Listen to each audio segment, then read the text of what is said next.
Hey YouTube, Empire season finale. Okay, I know this is the hardest episode to write. I'm sure the writers are frustrated because they have to wrap it up and hold our interest. I mean, and have something dramatic to climax to keep us coming back for next season. And then the cliffhangers. Okay, so it's a lot to do in the finale. This thing opens up. Andre's on stage singing a song. I forget the song, but from the beginning we've known that Andre is the one without talent, musical talent in the family. So what it seems to me that with this dream is okay. So we know it's the dream where he's singing this song there at Leviticus, I guess, and he can't actually sing unless he's lip singing this song, but. Anyway, he was never Lucius's first choice. One, because of his mental illness, and then two, because he had no musical talent. So apparently, in some part of Andre's mind, he wants to be a star as well. That's what I got from it. So he's singing a song. They reveal, in the middle of the song, he starts calling his father's name. And we see that he's actually strapped down in a psych ward. So Lucius is there with him. So anyway, he wakes up in a hospital bed. Okay. What he had was a psychotic break. That man was giving him medication that will induce this. He's always been unstable. You know, this is not the first time with Andre, because after his wife died, remember, she was coming back and talking to him all the time and visiting him. So it's not the first time he's had these kind of experiences where he's seriously hallucinating full-form characters. Okay, next thing is a big event. It's called the Captain's Ball. It's put on by Diana Dubois. Some bougie thing or charity she has. She's planning this big ball, right? And she's getting her people together, and the main emphasis is on security. How much security she's going to have at this ball, because she is well aware that the Lions are going to come for her. She don't want it to be there, so she's got, I don't know, triple, quadruple the security. It's gonna make it hard. Next thing we see, Eddie's leaving. They're having a big party for Eddie. Eddie's the character played by Forrest Whitaker. He's leaving Empire now. He's done his work. He wants to get back to his life. I think his life was basically he's in retirement. But so they throw him a big party. Him and Lucius sing at the party. Sing a duet together.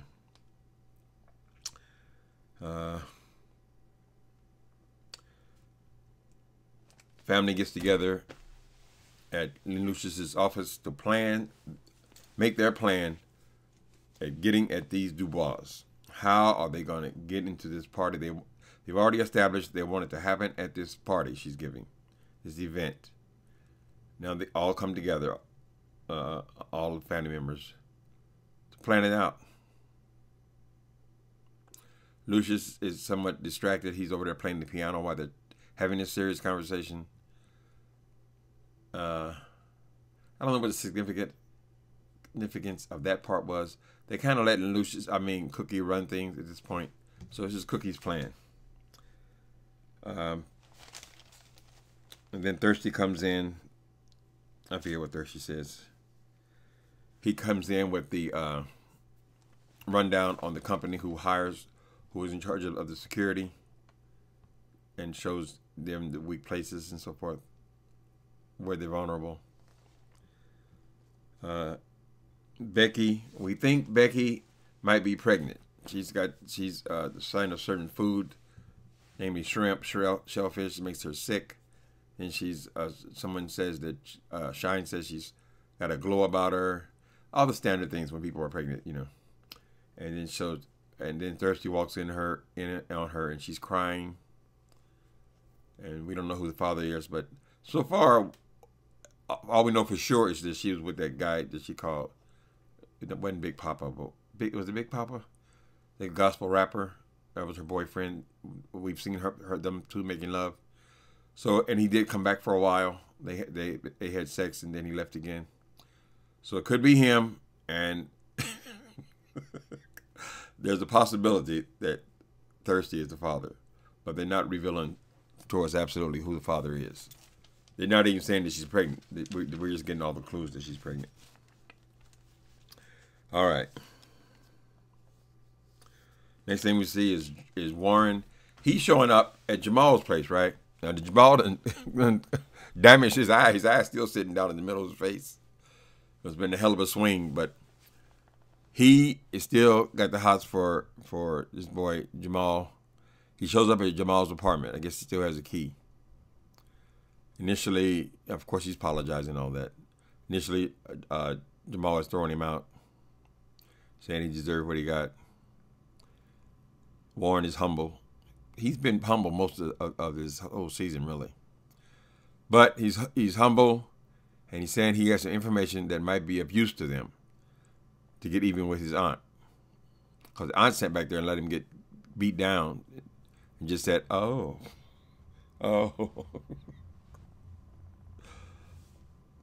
So Jamal told him to get out of his house. Then at the last minute, he says, Warren, so what do you have? And they leave the scene like that. Okay.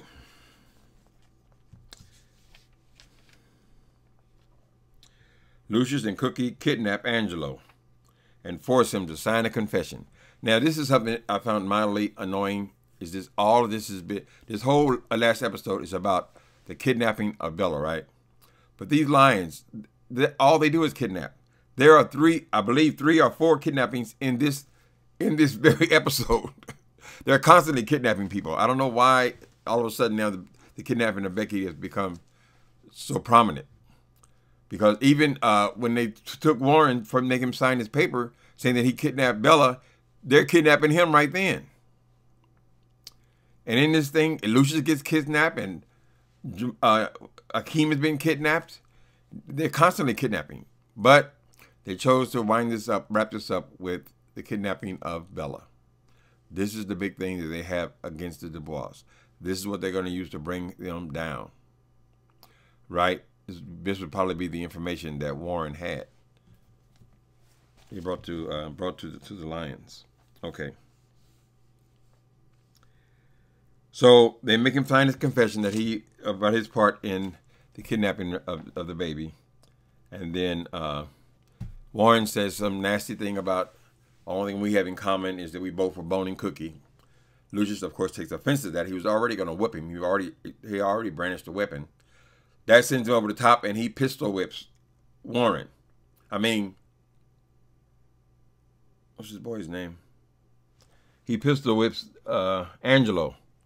And now Angelo and Warren look like twins. They always did sort of look alike. They all both bald-headed, dark-skinned men. But now they got the eye to match. They got matching eyes, right? One closed like this. And it's strange because they're also going to use him to get into this big fancy ball of hers, right? So they go to the party. Lucius and Cookie, and of course the security stopped him, saying, "You can't come in here." We know, obviously, they don't know who Lucius is. That's who they're looking out for. And Warren said, "No, they're with me," and it's cool. Now he got blood on his shirt. His eye is sitting down and closed. His head is all knotted up. And they're going to come in with the person they're supposed to be protecting her from and just let them in? Does that make sense to you guys? I mean, that's why they're there. Anyway, they get into there and they break out in this jazzed up tango, right? It's a kind of elaborate tango. At the end of that, Jamal takes to the stage. They start spilling this orange tea. Now, I thought they would have other information, but the only information that really they're focusing on in this thing is the kidnapping of Bella. They also tell about other things she's done to their family. about how did she set up Jamal with her nephew and all this kind of stuff. Main thing is the baby, right? Okay.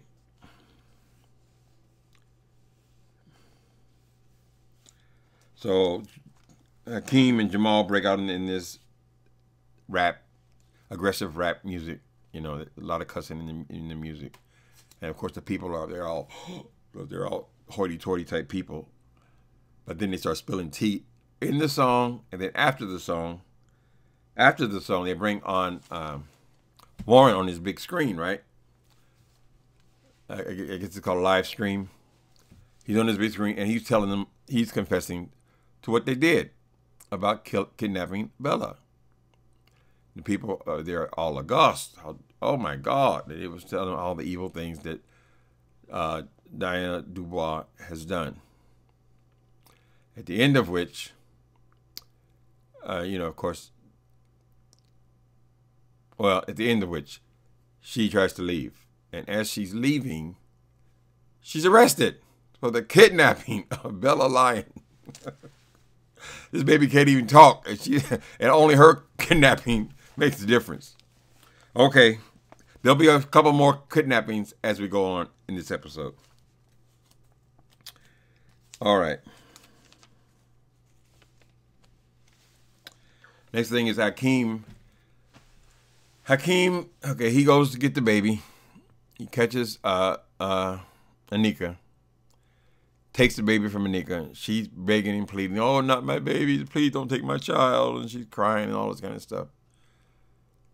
And he makes her sign a confession about the kidnapping of Bella Lion. Like I said, it's all about the kidnapping of Bella Lion.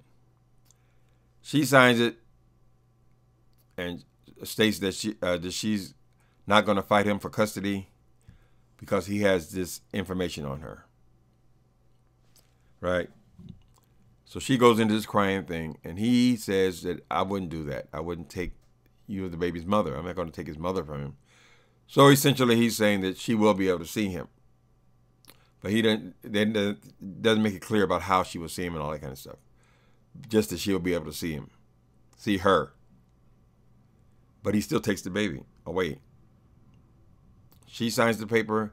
He takes the baby away. I guess that paper is tricking her up to where she cannot ever, because basically they could say that he's kidnapping, right? She has custody. He comes and takes the baby. So here again we have the kidnapping of Bella Lion. Now by her submitting to the blackmail, I don't think that takes away from the fact that he's taking the child because she has the custody of the child. When we see a lot of these Amber Alerts and stuff, on the phone, they say Amber Alert child abduction. Usually that's one parent who doesn't have custody stealing the baby. So that's what this paper is all about anyway. Okay. We're getting there. Okay. Next thing we see is, okay, so this boy, Warren, he's been held up, right? He's in hiding in his hotel. Angelo figures out where he's at. So Angelo comes to see him. Kicks through the door. The boy opens the door. Angelo kicks off the little chain, whatever, and pulls a gun on Warren. I guess he wants to kill Warren because Warren was on that film live confessing about all of their sins. As he points the gun at him, it all happens very quickly. Jamal shows up at the door. So Jamal is ready to make up now. So he walks in on this gun thing where Angelo was holding the gun on Warren. So he turns the gun on Jamal. Freeze. And so Angelo takes an opportunity Warren goes for Angelo. Angelo shoots him. He said, "This is how it's going to end." Boom. At first I thought it was his heart, but the heart and the shoulder, they're right together. So I guess it was a shoulder shot. But at first it appears to be shot him right in the heart. He flies back, and then Jamal jumps on Angelo. And they tussling. This is a standard type of drama for television. We don't know who's shot. The gun goes off. We don't know who shot for whatever minute, a few seconds. And Angelo's the one that falls. And he really falls because Angelo is dead. Jamal panics. Call 911. He needs that boy Warren to be alive so he can testify. Okay.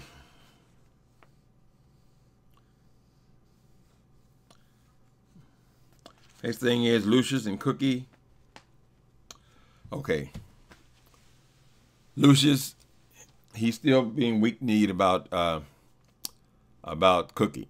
So Cookie's been living in the house, in the mansion, just because she came there when he was sick. He's saying, Cookie, either you're going to move in my bedroom or you're going to have to move out of the house. And she says, I'll move out of the house. Not that she was mad at him. They have a little thing earlier, too, about his leg. He's very insecure about his leg thing. And he thinks that she sees him as less of a man because he has one leg. So he assures her that he is still able to perform his duties. And she says she's not even tripping on his leg. That's in his mind. But she has been very cold to him since the bombing.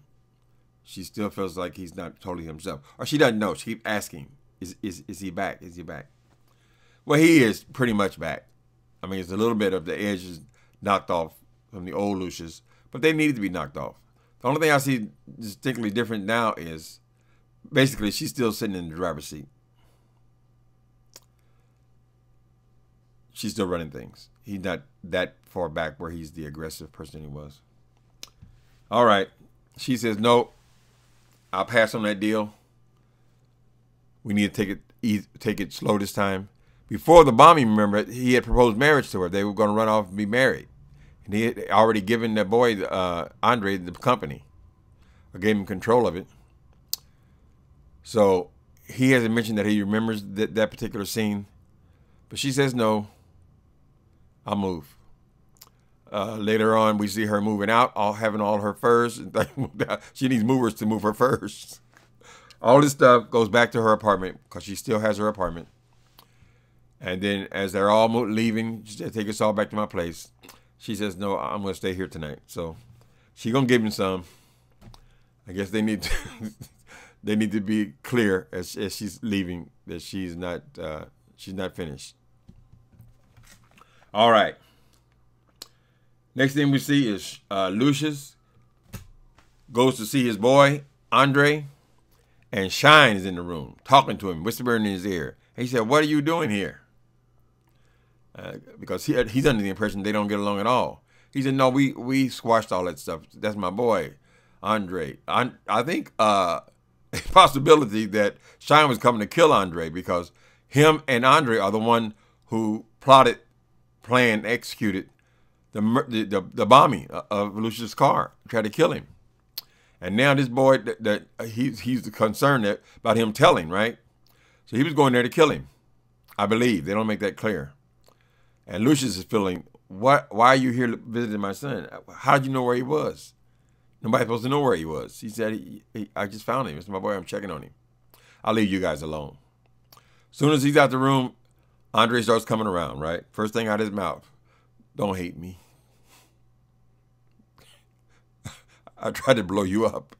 I planted the bomb. Lord have mercy. Okay, so this is going to be a game changer, right? Because they all Shine and this boy had to murder this child.